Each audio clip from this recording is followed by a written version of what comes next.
Hello guys and welcome back into a new brand video. In today's tutorial, I'm going to show you how to refund on PayPal. So make sure to watch the video to the end and follow these simple steps.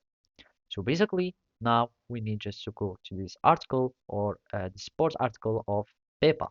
And from here, you can issue a refund in a dispute. So basically the first thing would be is to go to the resolution center, and after that we will be needing to start opening cases, and basically you can start seeing the case ID, and from there you can start issue a refund on this case. And after that you will enter a full refund amount to resolve and add note if needed. Then click issue refund, and from there you will be able to start refunding the problem or refunding the case. So here in the website, we can go to more, and here we will find the resolution center. So basically, you can already have your open cases, or you can simply start your own case. So basically, you can report a problem, and then you can start opening your case.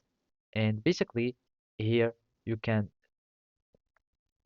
and let's go back. And from here, we will find all our cases, as we said. And basically, you will find all your activity and transaction. So basically, by clicking on the transaction, you can report it or open a case against this transaction, so you can start getting refund, etc.